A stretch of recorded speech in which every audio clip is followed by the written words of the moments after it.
Dios les bendiga a todos. Qué bueno es estar en la casa de Dios. Pastor Johnny me escribió el jueves, el miércoles precisamente, indicándome que si yo podía predicar en el día de hoy. Y como siempre le digo, siempre estoy dispuesto a predicar, gracias, para la gloria de Cristo.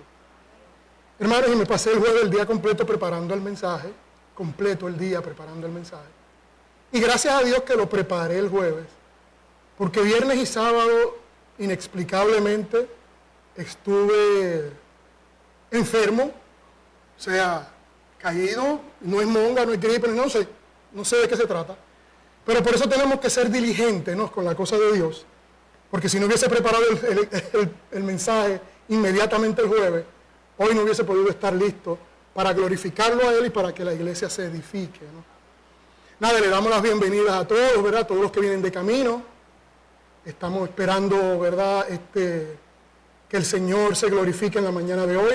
Le damos la bienvenida a todos los que nos ven por Facebook, por las redes sociales de Calvary. Oramos por nuestro Pastor Johnny, que está esta mañana predicando en otra iglesia, ¿no?, que el Señor lo utilice con poder. Oramos también por Pastor Daniel, Dwayne y el grupo Pastor Hester y el grupo que está en África, el Pastor Donatiu, que está en Estados Unidos. Oramos por todos ellos para que el Señor se glorifique, ¿no?, en la mañana de hoy.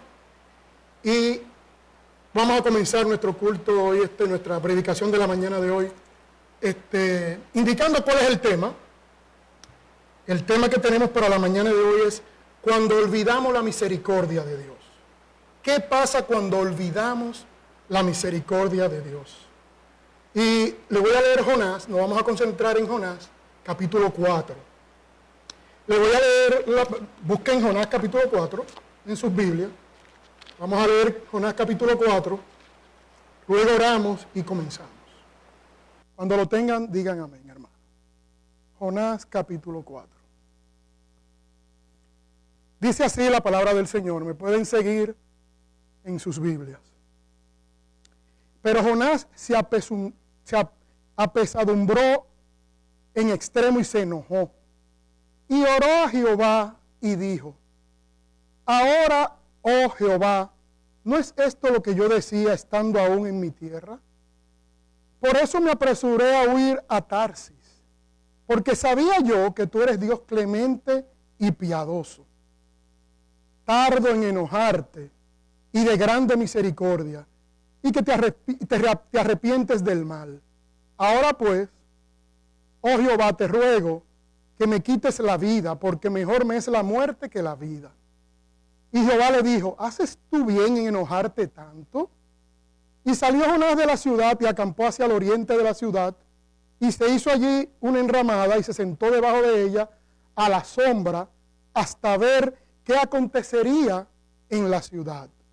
Y preparó Jehová Dios una calabacera, la cual creció sobre Jonás, para que hiciese sombra sobre su cabeza y le librase de su malestar.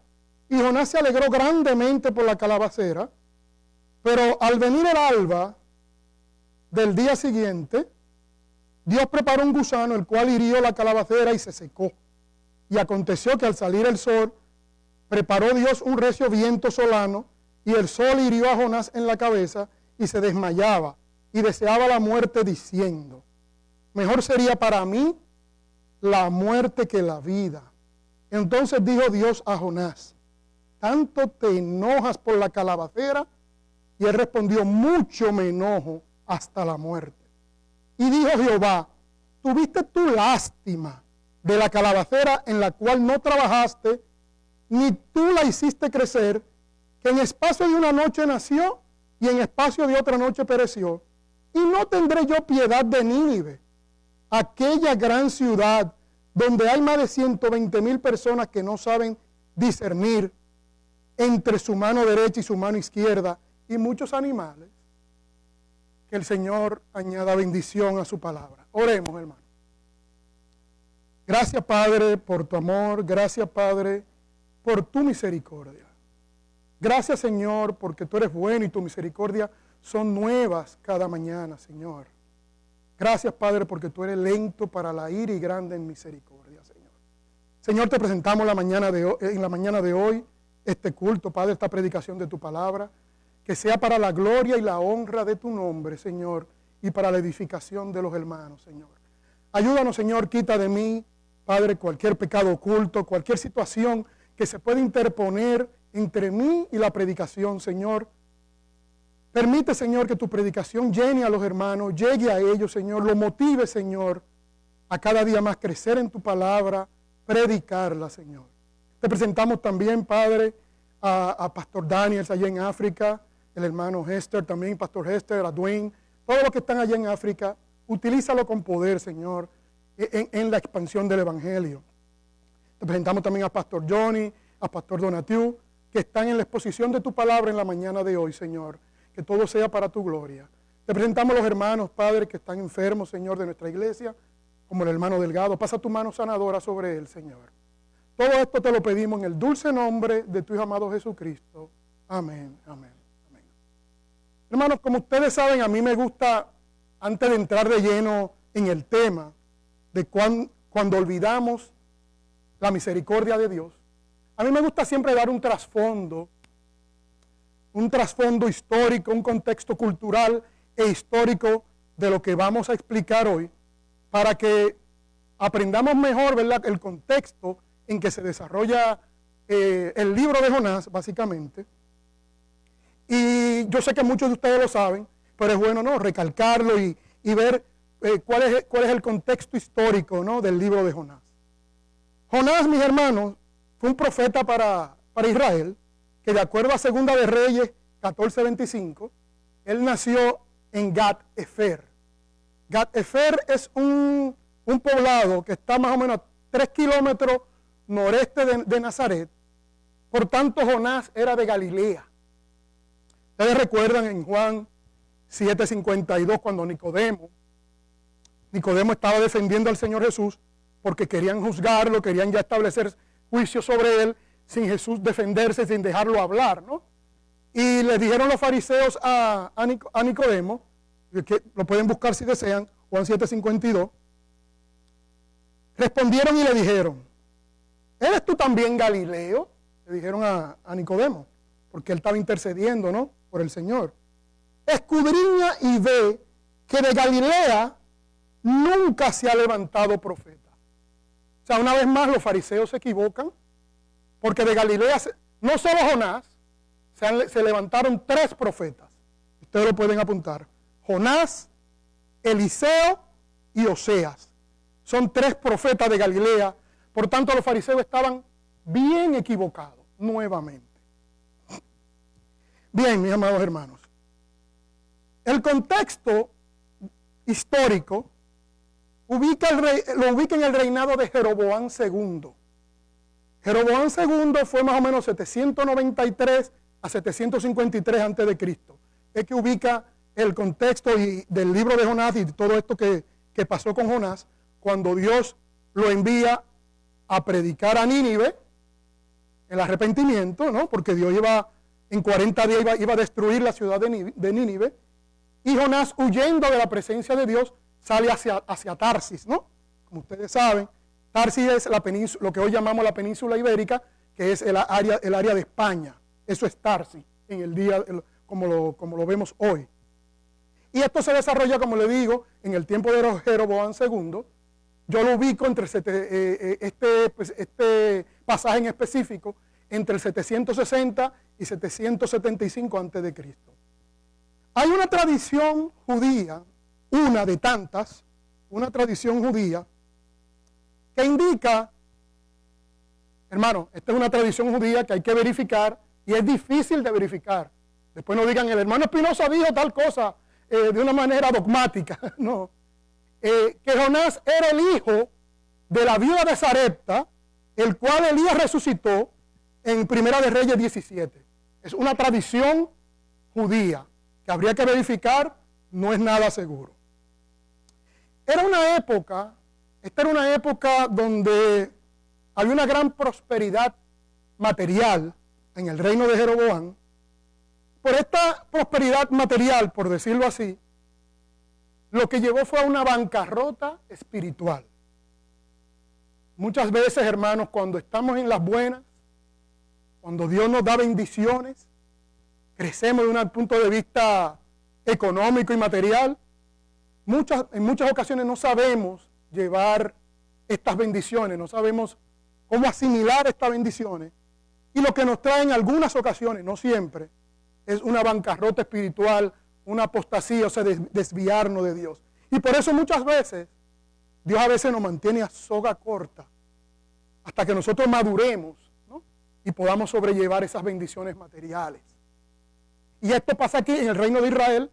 Era un reino, en el tiempo de Jeroboam II, era un reino de gran crecimiento económico, expansión territorial, pero estaban sucumbidos en la idolatría, en el ritualismo, como le dije anteriormente, una bancarrota espiritual. Como le dije, Jonás es enviado a Nínive a predicar el arrepentimiento. Nínive era la capital del imperio asirio. Vamos a llamar el imperio neo-asirio, porque ¿verdad? Es el nuevo imperio asirio. El antiguo es 2000 y pico de años antes de Cristo. Por aquí estamos hablando de los años 700, en el siglo VIII. Es el nuevo imperio asirio que venía resurgiendo, ¿no? Asiria, esta ciudad de Nínive, fue fundada por Nimrod. Ustedes saben quién es Nimrod, ¿verdad? Bisnieto de Noé. Hijo de Cus, hijo de Cam, y Cam, hijo de Noé. Y Nimrod es el que funda esta ciudad, básicamente. Y ustedes pueden buscar eso en Génesis 10, del 6 al 12. Nínive, la capital de Asiria, ciudad con una mala fama por su crueldad, fundada por Nimrod, Génesis 10. Como les digo, Asiria es un imperio en la primera mitad del siglo VIII, que venía subiendo con gran fuerza, ¿no?, para dominar todo el área. Y se le indica a Jonás que vaya a predicar arrepentimiento a Asiria, pues Dios es un Dios de misericordia, de amor, y no quería que todos los habitantes de Asiria, unos calculan, dice aquí 120,000 almas que no saben discernir entre su mano derecha y su mano izquierda. Algunos teólogos entienden que son niños, y que aparte de eso, había mucho más personas, podría haber más de 600,000 personas en aquel momento en Nínive. Y Dios envía a Jonás a predicar allá el arrepentimiento, porque si no en 40 días iba a destruir esta gran ciudad. Pero Jonás, en su orgullo, vamos a ponerle así, en su orgullo, soberbia espiritual, no quería ir a predicar a Nínive. Primero porque este era un imperio que venía surgiendo y que amenazaba a Israel. Como ustedes bien saben, en el año 722 a.C., el imperio asirio entra a Israel, se lleva cautiva las 10 tribus del norte y dispersa también estas tribus en todas las áreas, ¿no?, del área de Asiria. Y realmente Jonás sabía este peligro, ¿no?, y no quería que se predicara el arrepentimiento allá en Nínive. Cuando el imperio asirio, primero 3 años antes, en el 725, con Salmanasar V, es que asedia a Israel. Luego Sargón II, ¿no?, que fue el otro rey asirio, es el que finalmente se lleva las tribus, se las lleva dispersa, ¿no?, por toda la región de Asiria. Y esto usted lo puede ver, apúntelo por allí, en Segunda de Reyes capítulo 18. Dios muestra que es amoroso, que en este libro Dios muestra que es amoroso no solo con el pueblo del pacto que es Israel, sino también con nosotros, con los gentiles, ¿no? Muestra claramente que la gracia, la misericordia y la gracia es tanto para Israel como para el pueblo gentil y para todas sus criaturas. Realmente Nínive se arrepiente, como ustedes saben, Nínive se arrepiente y Dios no destruye la ciudad de Nínive. Esto se arrepiente inclusive el rey, que el rey de Nínive en esta ocasión podría ser Asurdán III, que reinó entre 772 y 755 a.C., y Dios se arrepiente de destruir la ciudad. No obstante, como ustedes saben, 150 años más tarde, en el 612 a.C., cae la ciudad de Nínive, con Nabopolassar, ¿no? El padre de Nabucodonosor, destruye la ciudad de Nínive, y luego en el 605, ¿no? en la batalla de Carquemis, con ya el hijo de Nabopolassar, que es Nabucodonosor II, una guerra contra Egipto y Asiria, termina en desaparecer el imperio asirio en el 605, en la batalla de Carquemis, con Nabucodonosor II. El libro de Jonás, hermanos, es un libro que algunos ateos y personas escépticas lo ven como un libro alegórico, un libro fantasioso, por la historia del gran pez que se tragó a Jonás y luego lo escupió, ¿no? Como dicen, para que él fuera a predicar la palabra de Dios. Sin embargo, nuestro Señor Jesucristo, cuando se refiere al libro de Jonás, y vamos a buscarlo, Mateo 12, busquen Mateo 12, del versículo 38 al 41, se refiere, habla del libro de Jonás, habla de Jonás y del libro de Jonás, básicamente como un hecho histórico. O sea, aquí no hay nada alegórico. Vamos a Mateo, capítulo 12. Mateo capítulo 12, del 38 al 41. Yo se lo voy a leer y dice así la palabra del Señor. Entonces respondieron algunos de los escribas y de los fariseos diciendo: Maestro, deseamos ver de ti señal. Él respondió y les dijo: la generación mala y adúltera demanda señal, pero señal no le será dada, sino la señal del profeta Jonás. Porque como estuvo Jonás en el vientre del gran pez 3 días y 3 noches, así estará el Hijo del Hombre en el corazón de la tierra 3 días y 3 noches.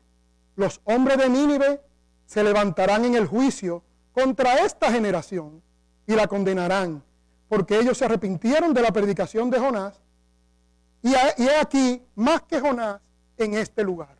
O sea, nuestro Señor Jesucristo habla claro de Jonás y de lo que está escrito en el libro de Jonás, y lo menciona como un hecho histórico, nada alegórico, nada fantasioso, ¿no? Es un libro, como muchos han dicho, que muestra el corazón de Dios hacia las misiones, y yo diría más, muestra el amor y la misericordia de Dios por las almas perdidas. Y es un libro que me encanta también, hermano, porque claramente muestra la soberanía de Dios sobre el hombre y sobre toda su creación. Es un libro donde está clara la soberanía de Dios sobre el hombre y sobre toda la creación, toda su creación. Habiendo dicho esto, ya vimos el contexto histórico, cultural del período, ¿no?, de Jonás, en que se desarrolla la historia y se escribe el libro de Jonás. Vamos al tema. Esa fue la introducción. Cuando olvidamos la misericordia de Dios, ¿qué pasa? Lo primero que sucede, hermano, cuando olvidamos la misericordia de Dios, es que despreciamos la compasión de Dios. No tenemos aprecio por esa compasión que Dios tiene por las almas. Le voy a leer, vamos ahora a concentrarnos solamente en el capítulo 4 de Jonás. Le voy a leer el versículo 1 y 2, lo voy a repetir, se lo voy a volver a leer. Pero Jonás se apesadumbró en extremo y se enojó, y oró a Jehová y dijo: ahora, oh Jehová, ¿no es esto lo que yo decía estando aún en mi tierra? Por eso me apresuré a huir a Tarsis, porque sabía yo que tú eres Dios clemente y piadoso, tardo en enojarte y grande en misericordia, y que te arrepientes del mal, o sea, de la calamidad, hermanos. Jonás sabía que Dios es bueno y que para siempre es su misericordia. Pero Jonás no quería que Nínive y Asiria que se arrepintieran, porque entendía que era una amenaza para Israel. Quería la destrucción, ¿no?, de Nínive. Pero Dios es bueno, hermano. Y Dios no lo permitió así y obligó en su soberanía a hacer a Jonás lo que tenía que hacer, lo que Dios lo encomendó a hacer. No sé si a ustedes le han dicho, hermano, a mí me lo dijeron tan reciente como este viernes, que yo no sé, después de ahí fue que me cayó como un decaimiento fuerte. Tuve una pequeña argumentación con un hermano mío en República Dominicana, o sea, por teléfono. No sé si le han dicho a ustedes, personas escépticas o ateas, es que el Dios del Antiguo Testamento no es el mismo Dios del Nuevo Testamento. ¿Le han dicho eso? ¿Verdad que sí? Que eso se lo han dicho. El Dios del Antiguo Testamento es un Dios de juicio. Es un Dios de ira, un Dios de juicio. Sin embargo, el Dios del Nuevo Testamento es un Dios de amor, es un Dios de gracia. A mí me lo han dicho muchas veces, como digo, tan reciente como este viernes pasado. Después de ahí tuve un down. Hermano, pero eso no está soportado por la Escritura. Porque mira lo que dice en la segunda parte de Jonás 4:2, en la segunda parte. Porque sabía yo que tú eres Dios clemente y piadoso, tardo en enojarte y grande en misericordia, y que te arrepientes del mal, o sea, de la calamidad. Hermano, es el mismo Dios, el Dios del Antiguo Testamento es el mismo Dios del Nuevo Testamento. ¿No? Le hago una pregunta, hermano. ¿Nos parecemos nosotros a Jonás? ¿Me parezco yo a Jonás? ¿Se parecen ustedes a Jonás? ¿No deseamos que Dios tenga compasión y misericordia contra personas que no tenemos algún tipo de afinidad con ella o que no nos caen bien? No se supone que a un cristiano una persona le caiga mal, pero eso pasa. ¿Nos parecemos a Jonás? Que no queremos que Dios salve esas almas de nuestros enemigos. Tenemos que reflexionar en eso y tener el corazón de Cristo, ¿no? El corazón de Cristo, el corazón de Esteban, de amar a nuestros enemigos, amar a las personas que no tenemos mucha afinidad con ellas, a pesar de que no, como le digo, de que son nuestros enemigos o no tenemos esa gran afinidad con esas personas. Tenemos que amarlo, tenemos que tener compasión por las almas, tenemos que predicarle el Evangelio, no importa que no hayan hecho algún mal en el pasado, y amarlo con sinceridad. Miren lo que dice Mateo 5:44. Mateo 5:44. Pero yo os digo, dice el Señor Jesús, amad a vuestros enemigos, bendecid a los que os maldicen, haced bien a los que os aborrecen, y orad por los que los ultrajan y os persiguen. Miren Lucas 6:35. Lucas va un poquito más allá, hermano. Tiene que prestarle hasta dinero. Oye cómo dice Lucas. Amad pues a vuestros enemigos y haced bien y prestad, no esperando de ellos nada, y será vuestro galardón grande, y seréis hijos del Altísimo, porque Él es benigno para con los ingratos y malos. ¡Wow! Tremendas palabras de nuestro Señor Jesucristo. Y Él fue ejemplo, ¿no, hermano? En Lucas 23:34, cuando lo estaban crucificando, en medio de la crucifixión, el Señor dijo, Padre, perdónalos, porque no saben lo que hacen. Eso es un gran ejemplo de nuestro Señor, para que nosotros amemos a nuestros enemigos, a personas que no han hecho mal en el pasado, que nos estén haciendo mal en el presente, orar por ellas, amarlas, orarle al Señor que si no son salvos, obviamente, sean personas que vengan a Cristo y que esas almas no se pierdan, Señor. Que esas almas no se pierdan. Ese ejemplo nos lo dio Esteban también. Ustedes saben, en Hechos, Esteban, primer mártir, ¿no? En Hechos 7, Esteban, luego de haber dado un discurso desde Abraham, básicamente desde Abraham hasta Jesús, todo el capítulo 7 del libro de los Hechos. Quien quiere tener un resumen completo del Antiguo Testamento, básicamente desde Abraham hasta Jesús, léase Hechos capítulo 7. Esteban hace tremendo resumen allí, donde entonces los fariseos no querían ni oírlo. Pero, hermano, hay personas que cuando están básicamente influenciadas por demonios o endemoniadas, no quieren ni oír el evangelio, ¿no? Y no querían ni oír a Esteban, y lo que hicieron fue que lo apedrearon, ¿no? Esteban dice que vio el cielo abierto y vio a Jesús sentado a la derecha del Padre. ¿Y qué dijo Esteban? Señor, no le tome en cuenta este pecado. O sea, murió básicamente como murió nuestro Señor Jesucristo, murió perdonando. Ese es el ejemplo que nosotros tenemos, hermano. Tenemos que perdonar. Entre hermanos, amarnos los unos a los otros con humildad y soportándonos los unos a los otros, ¿no? Y con los que no son hermanos, perdonar las ofensas, así como nuestro Padre nos perdonó, y orar por esas almas perdidas. Mira este pensamiento que yo puse acá. Se lo voy a leer. Dice, mientras más amamos y ayudamos a las personas que nos han hecho algún mal, que son nuestros enemigos o nos han hecho algún mal, más demostramos que somos hijos del Dios Altísimo. Más demostramos que somos hijos de Dios. Cuando olvidamos la misericordia de Dios, ¿qué más sucede? Segundo punto. Defendemos nuestra desobediencia. Cuando yo me olvido de la misericordia de Dios, me empecino en mi posición, ¿no? Y defendemos nuestra obediencia.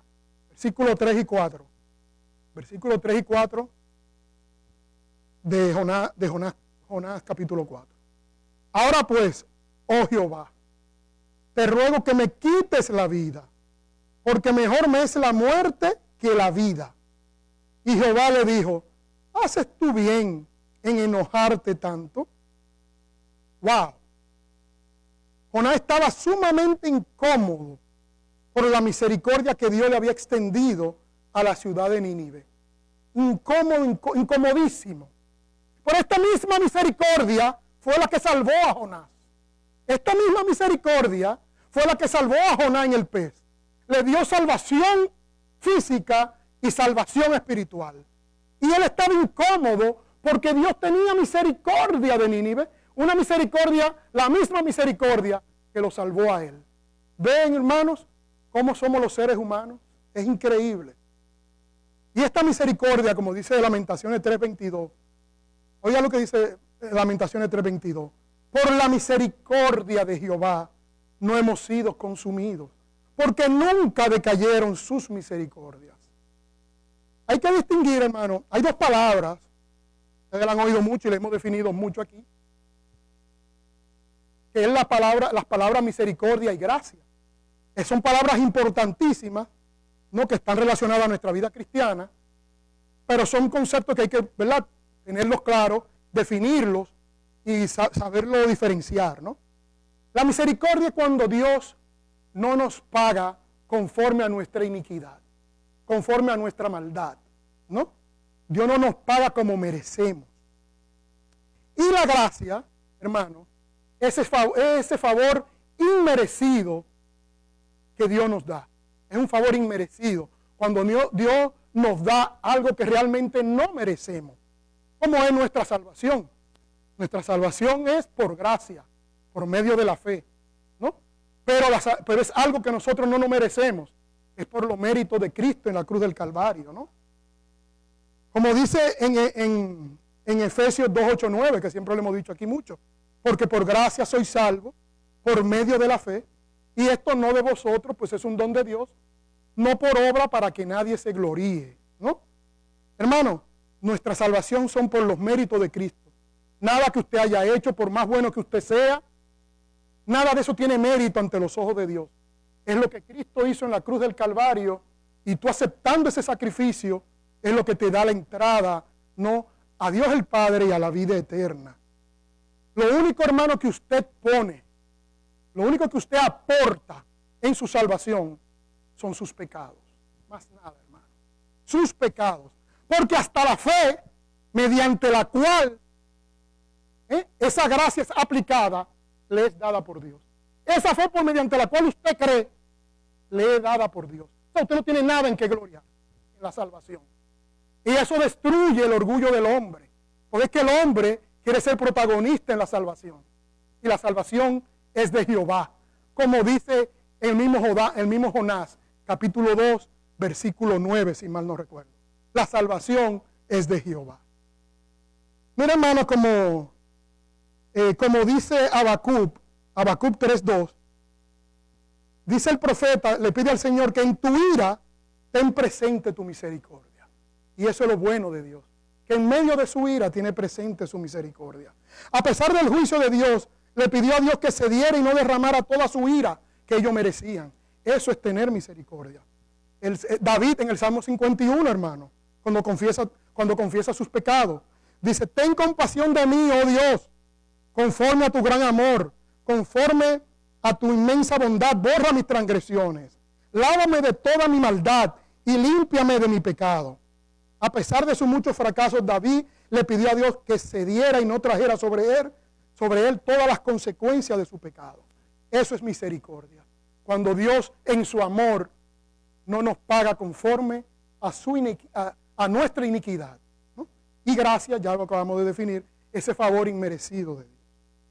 Cuando olvidamos la misericordia de Dios, ¿qué otra cosa sucede, hermano?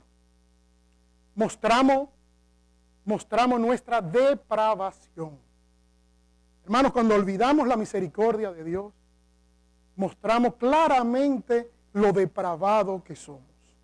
Vamos a ver los versículos del 5 al 8 de Jonás 4. Se los voy a leer, me siguen ustedes. Y salió Jonás de la ciudad y acampó hacia el oriente de la ciudad. Y se hizo allí una enramada y se sentó debajo de ella a la sombra. Oigan esto, esta parte es importantísima.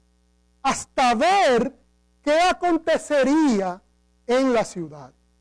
Y preparó Jehová Dios una calabacera, la cual creció sobre Jonás, para que hiciese sombra sobre su cabeza y le librase de su malestar.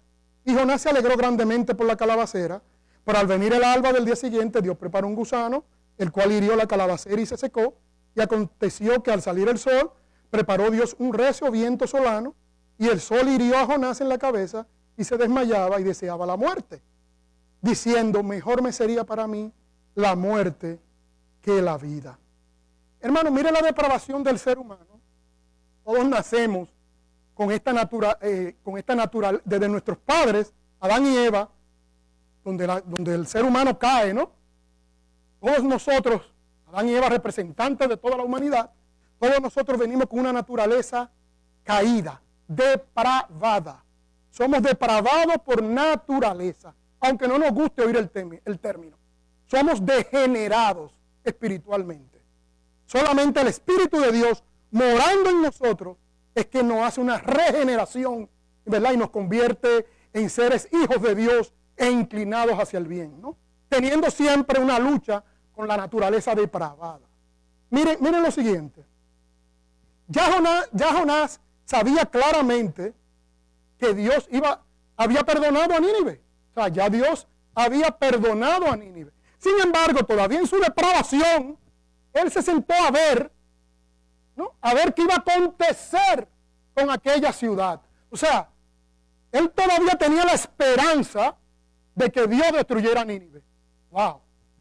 Él todavía tenía esa esperanza, porque él no quería que Nínive, obviamente, que el imperio asirio y Nínive fueran y destruyeran a Israel en un momento dado. Y, como le digo, habiendo ya Dios perdonado a Nínive, él se sentó, dice la palabra, se sentó debajo de aquella sombra hasta ver qué acontecería en la ciudad. Hermano, ya Dios perdonó a Nínive. ¿Qué iba a acontecer? Nada. Perdón, misericordia. Pero él en su depravación todavía entendía, todavía creía que Dios iba a destruir a Nínive, o podría destruir a Nínive. Miren lo que dice, importándose él todas las almas perdidas que habían en Nínive, ¿no? Miren lo que dice Proverbios 6, versículos 12 y 14. Búsquenlo en Proverbios 6, versículos 12 y 14.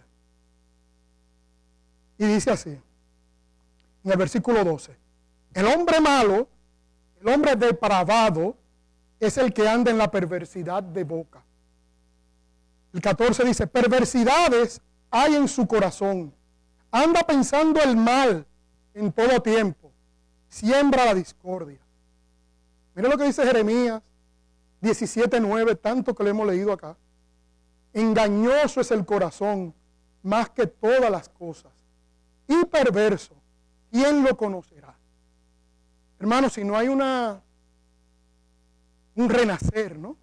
Una regeneración espiritual que solo la hace el Espíritu Santo, lo que gobierna al hombre es esa naturaleza caída, degenerada y depravada. E inclusive el cristiano que ya es generado y que tiene el Espíritu Santo dentro de él, tiene que luchar contra esa naturaleza heredada, hermano. Y en oración y en comunión con la palabra de Dios podemos no tener la victoria, ¿no? En Cristo Jesús. El cuarto punto, hermano, cuando olvidamos la misericordia de Dios, ¿qué otras cosas suceden? Nos desesperamos, hermano, hasta el punto de la muerte. Cuando olvidamos la misericordia de Dios, nos desesperamos hasta el punto de la muerte. Le voy a leer el versículo 9. Disculpen, hermano, es que lo necesito hidratarme. Entonces dijo Dios a Jonás, ¿tanto te enojas por la calabacera? Y él respondió, mucho me enojo, hasta la muerte. Wow. Cuando olvidamos la misericordia de Dios, hermano, nos desesperamos al punto de la muerte. Es increíble, hermano. Esto parece algo hasta irracional. Parece algo de locura, ¿no? Cuando no estamos afinados, no estamos en congruencia con los caminos de Dios, perdemos básicamente la razón, somos irracionales. Parece que hemos perdido el discernimiento, hermano, ¿no? Esto es algo ya de locura. ¿Sabe lo que Jonás decir? Me enojo hasta la muerte. Alguien define el discernimiento, hermano. Como saben, es un don, ¿no? Es un don, una capacidad que Dios le da a sus hijos a través del Espíritu Santo. Y el discernimiento, ¿no? Es poder distinguir entre el bien y el mal, ¿no? Es saber distinguir entre la verdad y la mentira. Pero a mí me gusta decirlo de otra manera. A mí me gusta decirlo que el discernimiento es saber diferenciar y distinguir entre la verdad y la casi verdad. Porque es que entre la verdad y la mentira es fácil discernir, es muy obvia. Pero la verdad y la casi verdad, o sea que es una mentira disfrazada, ahí es donde Dios tiene que iluminarnos para poder tener discernimiento, ¿no? Y aquí eso le pasa a Jonás, perdió el discernimiento por completo, llegó a lo irracional, llegó al borde de la locura. Cuando dice que estoy enojado hasta la muerte, ¿no? Cuando olvidamos la misericordia de Dios, ¿qué otras cosas pasan? Hermanos, desertamos de la misión. Cuando olvidamos la misericordia de Dios, desertamos de la misión, abandonamos la misión de Dios, la misión que Dios tiene para nosotros. Le voy a leer los versículos 10 y 11 del mismo capítulo 4, ¿no? De Jonás, y dice así la palabra. Y dijo Jehová, tuviste tú lástima de la calabacera en la cual no trabajaste, ni tú la hiciste crecer, que en espacio de una noche nació y en espacio de otra noche pereció. ¿Y no tendré yo piedad de Nínive, aquella gran ciudad donde hay más de 120,000 personas que no saben discernir entre su mano derecha y su mano izquierda y muchos animales? ¡Wow! Hermanos, cuando nos olvidamos de la misericordia de Dios, perdemos el enfoque original, ese enfoque original y ese amor original que tuvimos cuando nos convertimos, ¿no? Perdimos, como dice a la iglesia de Éfeso en Apocalipsis 2, del 2 al 4, ¿no? Que dice, que el Señor le dice, pero tengo algo contra ti, que has dejado tu primer amor. O sea, déjame leerle, Apocalipsis 2, del 2 al 4, rapidito. Yo conozco tus obras, dice el Señor a Éfeso, y tu arduo trabajo y paciencia, y que no puedes soportar a los malos, y has probado a los que se dicen ser apóstoles y no lo son, y lo has hallado mentiroso, y has sufrido y has tenido paciencia y has trabajado arduamente por amor a mi nombre, y no has desmayado. Pero tengo contra ti que has dejado tu primer amor. O sea, ya no haces la cosa, no trabajas en los asuntos del reino para glorificar a Cristo. Trabaja tal vez para glorificarte a ti mismo, ¿no? O trabaja por otras circunstancias, por beneficios personales, gloria personal, pero has dejado tu primer amor, ¿no? Yo recuerdo, cuando uno comienza, que el Señor salva a uno, hermano, uno quiere predicarle el evangelio a todo el que conoce. Uno quiere que todos sus familiares, sus amigos, sus vecinos vengan a Cristo, porque uno quiere que ellos vivan, ¿no?, este conocimiento de Dios y esta vida eterna que el Señor nos promete.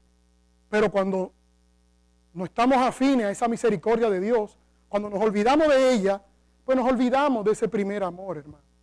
Perdemos el enfoque de la misión que Dios nos ha encomendado de ir a predicar el evangelio, ¿no?, por todo el mundo y a toda criatura. Es a todos que tenemos que predicarle el evangelio. Miren cómo dice Marcos, no tienen que buscarlo. Marcos 16:15. Y les dijo: id por todo el mundo y predicad el evangelio a toda criatura. Esa es nuestra misión, hermano. La misión primordial, no estoy diciendo que la única, la misión primordial de la iglesia de Jesucristo es predicar el evangelio, hermano. Nadie se va a salvar sin la predicación del evangelio. Esa es la misión principal de la iglesia de Jesucristo. Y la iglesia de Jesucristo somos cada uno de nosotros, hermano. Tenemos que predicar este santo y maravilloso evangelio según las Escrituras, como bien nos habla 1 Corintios, que define sencillamente lo que es el evangelio. 1 Corintios 15, versículos 3 y 4, que Cristo murió por nuestros pecados, ¿no?, fue sepultado y resucitó al tercer día, ¿no?, y que si ponemos nuestra fe en Jesús, por los méritos de Jesús, y le pedimos perdón en arrepentimiento y fe, seremos salvos y estaremos por la eternidad con Cristo Jesús. Y el Señor nos da vida eterna, ¿no? Yo le pregunto, hermano, si yo le hago esta pregunta, vamos a ver qué ustedes me contestarían si yo le hago esta pregunta. ¿Cuál es el propósito por el cual vino Cristo? ¿Cuál es el propósito por el cual vino Cristo a la tierra? ¿Cuál sería la contestación? ¿Ah? Cristo vino a traer redención a su pueblo. Cristo vino a traer redención a su pueblo, a librarlo de la ira de Dios por los siglos de los siglos. Sí, porque el que no viene a Cristo va a estar bajo ira de Dios por los siglos de los siglos. Mira lo que dice Efesios 5, 25 al 27. Efesios 5, Efesios después de Gálatas, Efesios 5, 25 al 27. Dice así la palabra de Dios. Maridos, amad vuestras mujeres, así como Cristo amó a la iglesia y se entregó a sí mismo por ella. ¿Ah? Cristo se entregó por su iglesia. Él vino a traer redención a su pueblo, ¿no? Él vino a predicar el santo evangelio. ¿Para qué, hermano? Para que cada uno de nosotros, como su iglesia, hagamos lo mismo. Para eso Él vino. Para eso Él vino, a predicar el evangelio, para que nosotros hagamos lo mismo. Y a Cristo le costó su vida. ¿Y a ti qué te cuesta? ¿Qué te está costando a ti? A Cristo le costó su vida predicar el evangelio. ¿Qué te está costando a ti? Hermano, no podemos dejar de hablar y decir lo que hemos visto y lo que hemos oído. Tenemos que predicar el evangelio. Tenemos que predicar el evangelio. Ay de ti, hermano. Ay de mí si no predico el evangelio. Ay de nosotros si no predicamos el Evangelio. Cuando salgas de aquí, en tu semana laboral, hoy más tarde, Dios siempre nos da la oportunidad de predicar el Evangelio. No tenemos que ser teólogos, ni conocimiento profundo de la palabra para predicar el Evangelio, ¿no? Hay que decirle nuestro testimonio a las personas y explicarle el Evangelio. El Evangelio es sencillo de explicar. Y el otro trabajo, ya, hasta ahí llega su trabajo. El otro trabajo lo hace el Espíritu Santo, que es el que trae convencimiento y regeneración de las almas. Hermanos, la Biblia dice que cuando a Cristo, hablando del Evangelio, ¿no? Vamos a hablar de la parte del Evangelio de la muerte de Jesús, que aquel día de la muerte de Cristo, dice la palabra, se oscureció el cielo, hubo tinieblas desde la hora sexta hasta la hora novena, o sea, desde las 12 del mediodía más o menos hasta las 3 de la tarde. Se oscureció el panorama, se oscureció el mundo, ¿no? Simbolizando esto, dando esto un símbolo importante, simbolizando esto, que Dios el Padre no quería ver todo el pecado que Jesús estaba cargando, hermano. El Padre no quería ver todos mis pecados, tus pecados, los pecados de todos nosotros, tanto los pasados, lo que cometimos en el pasado, lo que cometemos en el presente y lo que vamos a cometer en el futuro. Todas estas aguas negras, este cielo putrefacto, todo esto estaba encima de nuestro Señor Jesús como una gran cisterna que lo estaba aplastando, como una gran represa de aguas negras y putrefacta encima de nuestro Señor Jesucristo, hermano. ¿Y cómo no voy a predicar el Evangelio? ¿Cómo no vamos a predicar el Evangelio? Y decirle a los demás, el Señor Jesucristo puede librarte de esas aguas negras del infierno. Tenemos que predicar el Evangelio, hermano. Es la única forma de que las almas se salven. La única manera, hermano, de que las almas se salven. Ay de ti, hermano, si te quedas callado y no predicas el Evangelio. Que el Señor añada bendición a su palabra. Oremos. Gracias, Señor, por tu amor. Gracias, Padre, por tu misericordia. Gracias, Padre, por tu palabra predicada esta mañana, Señor. Señor, que sea para la gloria y honra de tu nombre, para la edificación de la iglesia. Y, Señor, hago el siguiente llamado, Señor, porque siento de mi corazón hacerlo. ¿Hay alguien aquí que quiere entregar su vida a Cristo? Que quiere decirle, Señor, líbrame de estas aguas negras, de estas aguas putrefactas de este mundo, de este pecado mío y dame salvación y vida eterna. Me arrepiento de mis pecados y te creo como mi Dios y Salvador. ¿Hay alguien que quiere decir, Señor, sálvame? ¿Hay alguien? Ahora hago el llamado a los hermanos. Amén, vi tu mano. Ahora hago el llamado a los hermanos. ¿Hay algún hermano aquí que quiera decir, Señor, dame más compromiso con predicar el Evangelio? Padre, yo reconozco que no hago lo suficiente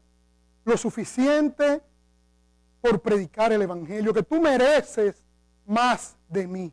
¿Hay alguien que diga, Señor, tú mereces más de mí? Amén, vi tu mano. Amén, amén, vi tu mano. Oremos. Gracias, Señor, por tu palabra predicada. Gracias, Padre, por las manos levantadas, Señor. Ayúdanos, Señor, a crecer en ti, en tu palabra, y a predicar este santo evangelio, Señor. Para que cuando tú vengas, Padre, no nos apartemos avergonzados de ti, Señor, sino que oigamos esas palabras que dice, ven mi siervo y fiel, entra en el gozo de tu Señor. Señor, gracias. Perdona nuestras ofensas, Señor, y ayúdanos a amarte cada día más. En el nombre de Jesús. Amén. Amén. Gracias, mis amados hermanos. Dios les bendiga.